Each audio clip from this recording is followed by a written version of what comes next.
Getting into this next segment, we're going to go over our favorite and least favorite picks overall that Eric DeCosta made in the draft. I think we were both, if y'all didn't watch it, are grading the draft, we kind of graded every pick. So we weren't mad at any picks. There isn't a pick that I don't think either of us are out there and they were like, this is a horrible selection. Mm-hmm. Fire Eric DeCosta. We don't got pitchforks out or anything like that. We're just watching the draft and we're trying to grade it.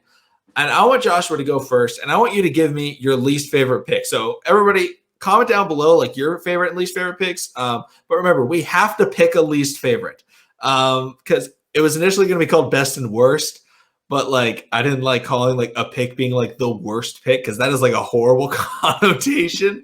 But being least favorite, I think has a better connotation with it. So Joshua, least favorite selection, who was it?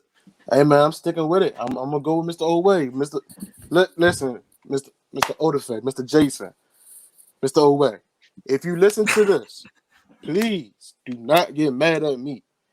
I'm just saying. You just not know you're not a Julius Peppers or nor Antonio Gates. I called them two guys out because they played college basketball and made the transition to the NFL. And one played tight end and one played defensive end, and they're going to both be in the Hall of Fame.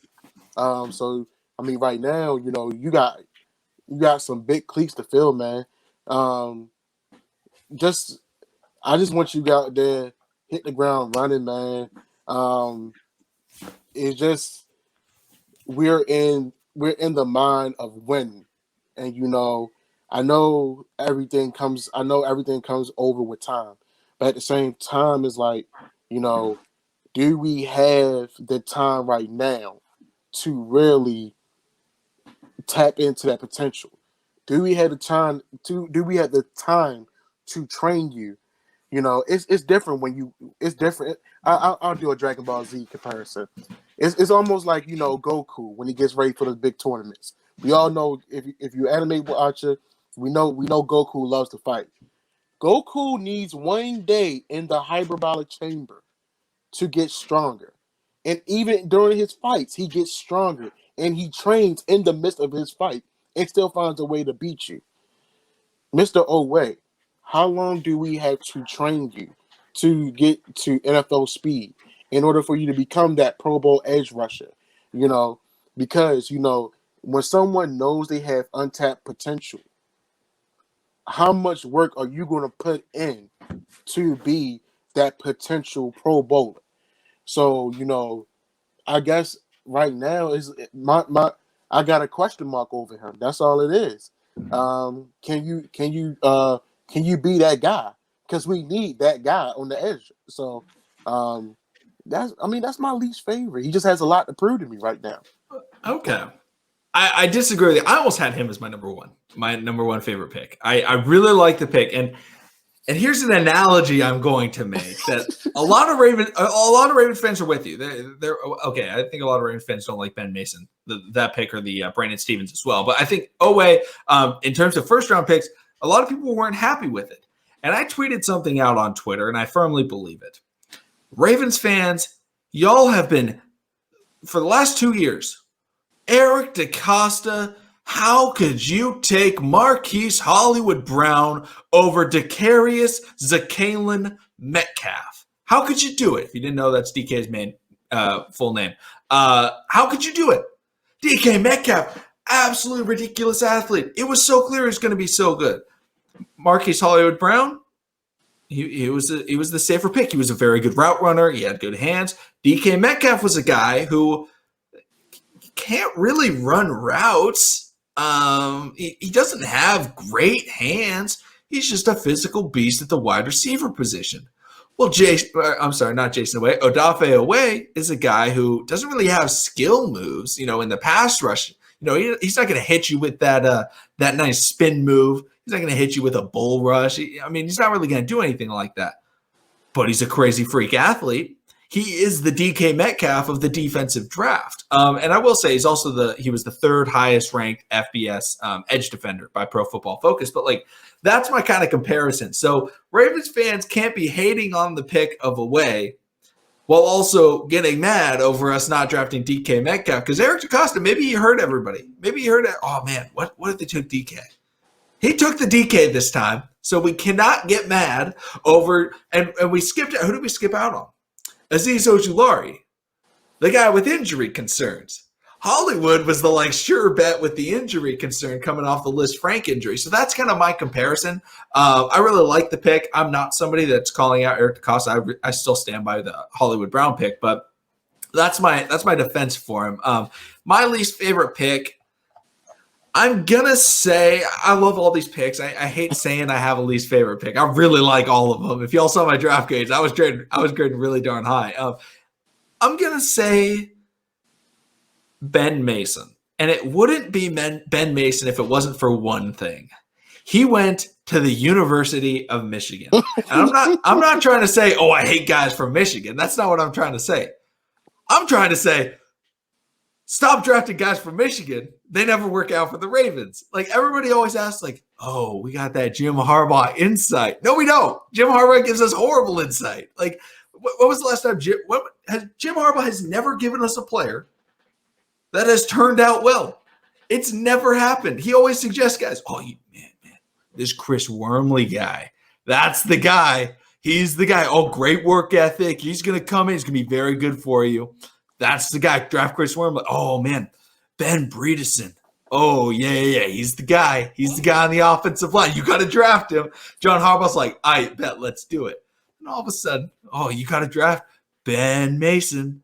You got to draft him. And, John Harbaugh talked about it in the post-draft presser, and he said, Jack and Jackie really love him. I'm like, stop taking guys from Michigan because it doesn't work.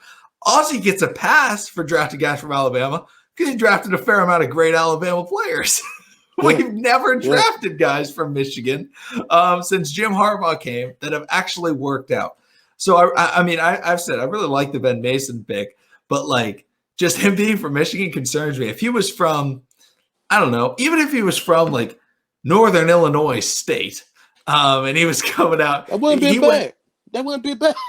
Then I'd be like, oh, maybe this guy's pretty nasty. I like that. He's working hard. But him being from Michigan, I'm like, am I trying to trust Jim Harbaugh, the guy who's never beaten Ohio State? Come on, Oral Roberts has more victories against Ohio State than you do, Jim Harbaugh. So I'm just concerned. What's funny is I'm a Stanford fan. I like Jim Harbaugh. Former coach of Stanford, but Ben Mason's my least favorite just because he's from Michigan, and Jim Harbaugh is the worst insider there is and never gives the proper advice. He's like that bad friend that's like, nah, you shouldn't do this. You should do something else. It's a horrible idea. That's the Jim Harbaugh. So Jim Ben Mason's least favorite. Jim is that friend that, when you think you're going to get in the club, yeah, man, I know the bouncer. As soon as you get to the front, yeah, man, get to the back of the line, bro. Come on, man. Yes, that is the Jim Harbaugh. He didn't succeed in the NFL for a reason. Maybe he's not. When he was in San Francisco, I believe the general manager in San Francisco also was very bad prior to John Lynch getting there. But they were not good at drafting. They were not good at evaluating talent. That was not something that Jim Harbaugh was good at whatsoever.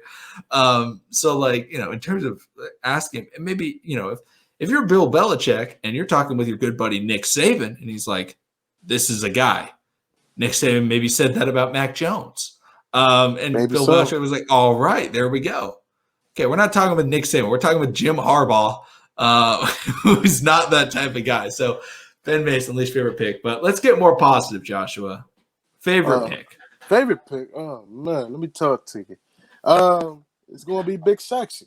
Ben Cleveland. Big Sexy. That's the nickname we need to call him. Big Sexy. Everybody comment Big Sexy.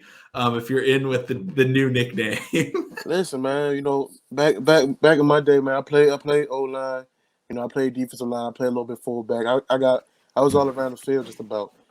So to see a guy of his, to see a guy that's so massive.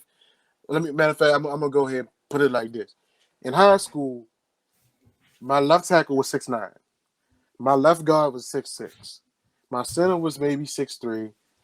My right guard was 6'4", and then my other right tackle was 6'6". And then you used to have me in the backfield about 5'7", 5'8", playing fullback. So when before my right guard came there, it used to be all these tall guys, and then boom, here's his 5'7", 5'8" little dude on the offensive line, playing his heart out. So, once we got my boy Barry on the team, I said, damn, I got all my bodyguards here. So having a 6'6", 357-pounder, in front of me, and I'm playing running back or I'm playing quarterback, I feel secure. It's like being in a relationship and knowing your woman's not going to step out. Oh yeah. So man, knowing that he's going to be on your blind side as well, it's beautiful.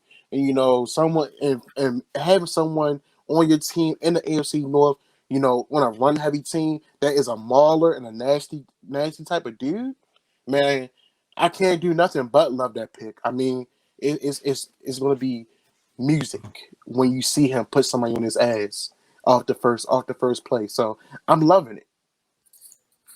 Yeah, I mean, that was definitely a very good pick. Mine, I brought up, one of my favorite picks was Odafe Oweh.